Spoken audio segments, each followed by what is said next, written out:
Hello students, আমাদের চ্যানেলে তোমাদের সকলকেই স্বাগতম। আজকের ক্লাসে আমরা ক্লাস 7 এর রায়োমার্টিন ২০২৫ প্রশ্নবিচিত্রার বাংলার থার্ড সেমিটিভের ১ নম্বর মডেল সেটের প্রশ্নোত্তরগুলি আলোচনা করব। আর তোমরা যদি আমাদের চ্যানেলে নতুন হয়ে থাকো, তাহলে চ্যানেলটিকে সাবস্ক্রাইব করে পাশে থাকা বেল আইকনটি অলে প্রেস করে রেখো। তাহলে পরে ক্লাসের ভিডিওগুলি আমি আপলোড করলেই তোমাদের কাছে নোটিফিকেশন পৌঁছে যাবে। তাহলে শুরু করা যাক। ১ নম্বরে আছে সঠিক উত্তরটি বেছে নিয়ে লেখো। একের ১ নম্বর প্রশ্ন হলো, পৃথিবীর মনের কথা কবি শুনতে পান জলের ওপর। একের ২ নম্বর প্রশ্ন হলো, ননিবালা দেবী অমর চ্যাটার্জি ও তার কয়েকজন সহকর্মীকে আশ্রয় দেন রিসোরাতে। একের ৩ নম্বর প্রশ্ন হলো, তিব্বতীদের প্রধান ব্যবসা ছিল পশম।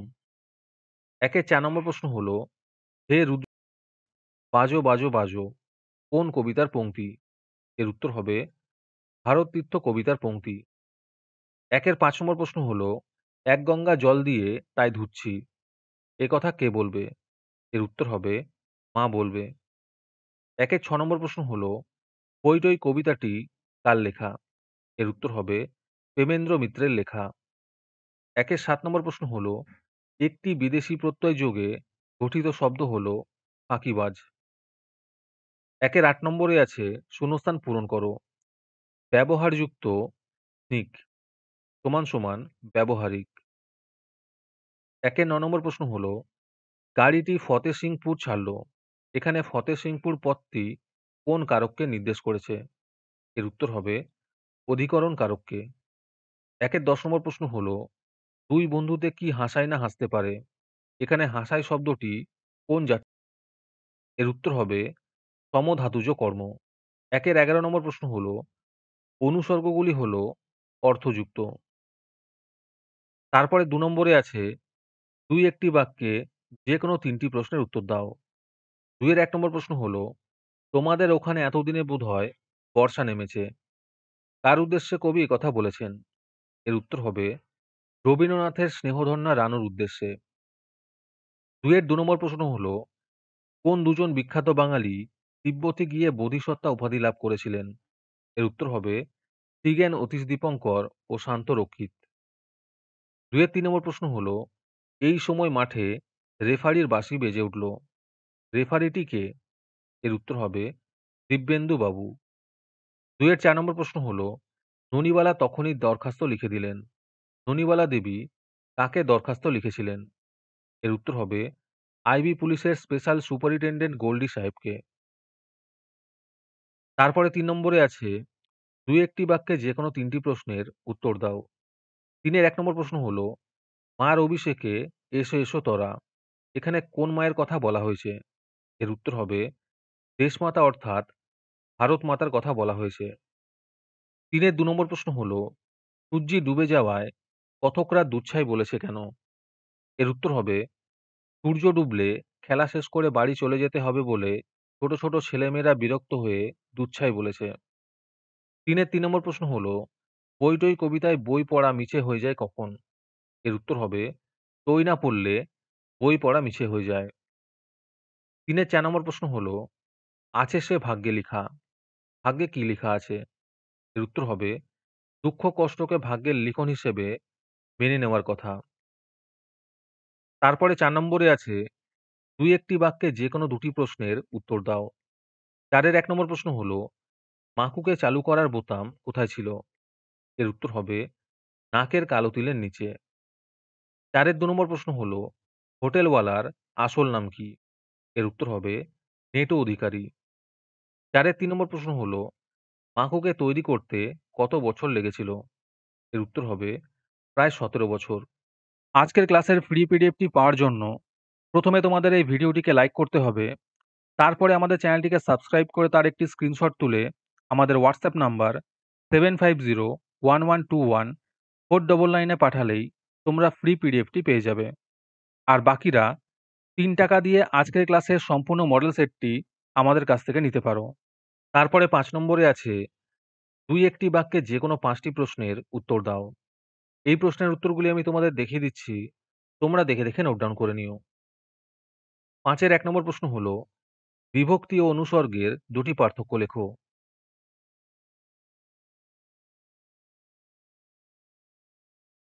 ৫ এর ২ নম্বর প্রশ্ন হলো, বুদ্ধদেববাবু ক্লাসে ব্যাকরণ পড়াচ্ছেন। এখানে বুদ্ধদেববাবু পদটি কোন কারকে কি বিভক্তি? এর উত্তর হবে কর্তৃকারকে শূন্য বিভক্তি। ৫ এর ৩ নম্বর প্রশ্ন হলো, তদ্ধিত প্রত্যয় কাকে বলে? এর উত্তর হবে শব্দ প্রকৃতির সঙ্গে যে প্রত্যয় যুক্ত হয় তাকে তদ্ধিত প্রত্যয় বলে। ৫ এর ৪ নম্বর প্রশ্ন হলো, দুটি কৃৎপ্রত্যয়ের উদাহরণ দাও। এখানে উত্তরটি দেওয়া আছে, তোমরা দেখে নিও। ৫ এর ৫ নম্বর প্রশ্ন হলো, অচিন্ত্যবাবু হাতে লিখতে ভালোবাসেন। এখানে হাতে শব্দটি কোন কারককে নির্দেশ করেছে? এর উত্তর হবে করণ কারককে। ৫ এর ৬ নম্বর প্রশ্ন হলো, বাংলা প্রত্যয় যোগে একটি শব্দ তৈরি করে দেখাও। এখানে করে দেওয়া আছে, তোমরা এগুলো দেখে নিও।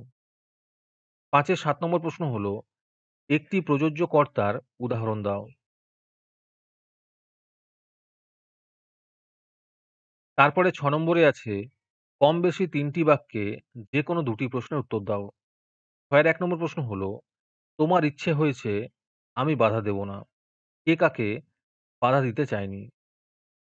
এর উত্তর হবে রবীন্দ্রনাথের চিন্তাশীল নাট্যাংশের প্রধান চরিত্র নরহরি তার মায়ের কাশী যাওয়ার ইচ্ছায় মাকে বাধা দিতে চায়নি। ৬ এর ২ নম্বর প্রশ্ন হলো, আজকের খেলাটা যে খুব জমবে তাতে সন্দেহ নেই। কাদের সঙ্গে কাদের খেলার কথা বলা হয়েছে? এর উত্তর হবে টাউন স্কুল ও মিশন স্কুলের ছেলেদের সঙ্গে ফুটবল খেলার কথা বলা হয়েছে। ৬ এর ৩ নম্বর প্রশ্ন হলো, সমুদ্রের ধারে ঝড় কিভাবে ভয়ঙ্কর হয়ে ওঠে? এর উত্তর হবে সমুদ্রের ধারে ঝড় মাঝে মাঝে উপকূলের সবকিছুই তছনছ করে দেয়, ভেঙে দেয় গাছপালা ঘরবাড়ি। ঝড়ের প্রবল তাড়নায় সমুদ্রের ঢেউ অনেক সময় ঢুকে পড়ে লোকবসতিতে, ক্ষতি করে অনেক কিছু। তারপরে ৭ নম্বরে আছে, কম বেশি ৩ টি বাক্যে যেকোনো ২ টি প্রশ্নের উত্তর দাও। ৭ এর ১ নম্বর প্রশ্ন হলো, চমকে দেবেন লক্ষ্য রঙের দৃশ্যে। কোন কবিতায় কে লক্ষ্য রঙের দৃশ্যে চমকে দেবেন? ৭ এর ২ নম্বর প্রশ্ন হলো, মহামানবের সাগর তীরে বলতে কবি কি বুঝিয়েছেন? ৭ এর ৩ নম্বর প্রশ্ন হলো, টই টই কবিতায় টই কি? তারপরে ৮ নম্বরে আছে, কম বেশি ৫ টি বাক্যে যেকোনো একটি প্রশ্নের উত্তর দাও। ৮ এর ১ নম্বর প্রশ্ন হলো, মাকু কিভাবে কাঁদতে পারল?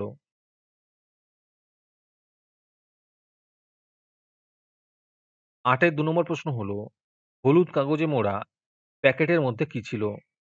এর উত্তর হবে হলুদ কাগজে মোড়া প্যাকেটে সুন্দর ছোট ছোট পুঁথিমুক্ত দিয়ে গাঁথা ২ টি সাদা মালা ছিল।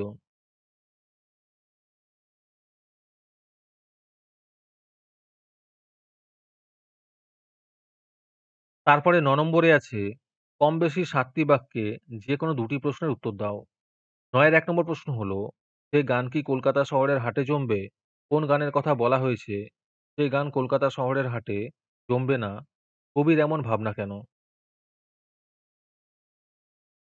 ৯ এর ২ নম্বর প্রশ্ন হলো, "কিন্তু নৃপেন্দ্রবাবুর ফরমাশ শুনতেই হলো।" নৃপেন্দ্রবাবু কে? তার ফরমাশ কী ছিল?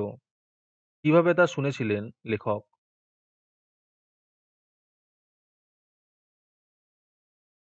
৯ এর ৩ নম্বর প্রশ্ন হলো, "এটাতে বড় বেশি ভাবতে হলো না।" কার শক্তোক্তি? তাকে বেশি ভাবতে হলো না, কেন?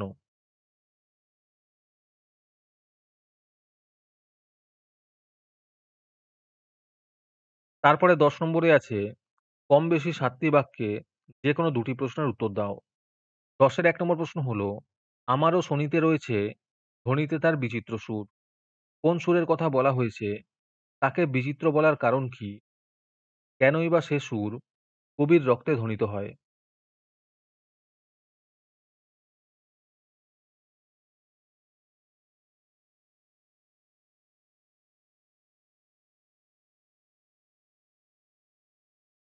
১০ এর ২ নম্বর প্রশ্ন হলো, "দিন ফুরোলে" কবিতাটি কার লেখা?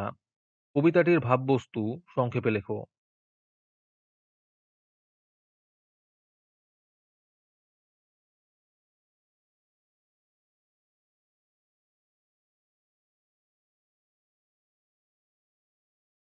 ১০ এর ৩ নম্বর প্রশ্ন হলো, বই-টই, কবিতায় টই কোথায়, কোথায় থাকে তা কবিতা অবলম্বনে লেখো।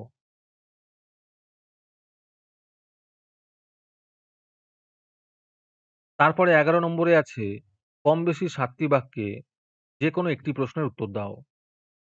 ১১ র ১ নম্বর প্রশ্ন হলো, এসব সেই পাবে। কে পাবে? কি জিনিস সে পাবে? কেন পাবে? ১১ র ২ নম্বর প্রশ্ন হলো, পরীদের রানীর সঙ্গে মাকড় বিয়ে কিভাবে সম্পন্ন হয়েছিল?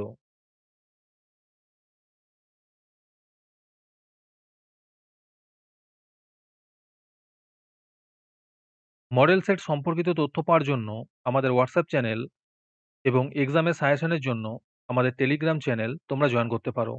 নিচে ডেসক্রিপশনে লিংক দেওয়া রইলো। তোমরা সেখানে গিয়ে জয়েন করে নিও। তারপরে ১২ নম্বর প্রশ্ন হলো, পুজোর ছুটি কেমন কাটালে তা জানিয়ে বন্ধুকে একটি পত্র লেখো।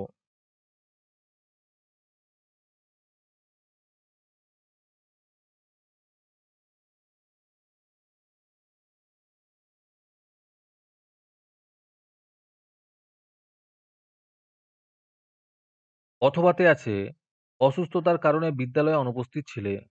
ছুটি মঞ্জুরের আবেদন জানিয়ে প্রধান শিক্ষকের কাছে একটি পত্র রচনা করো।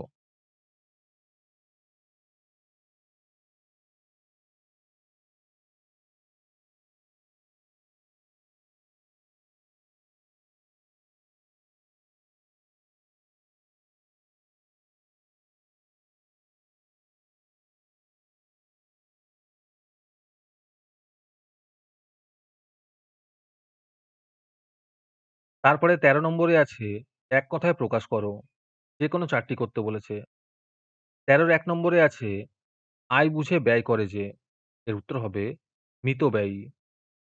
১৩ ২ নম্বর প্রশ্ন হলো, ইতিহাস জানেন যিনি।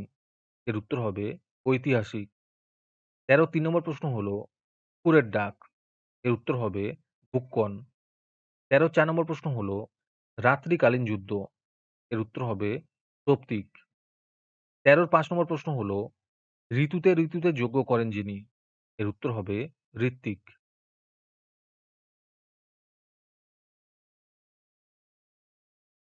তারপরে অথবাতে আছে, অর্থ লিখে নিচের বাগধারাগুলিকে বাক্যে প্রয়োগ করো। যেকোনো ৪ টি করতে বলেছে। এই উত্তরগুলো করে দেওয়া আছে, তোমরা একটু দেখে নিও।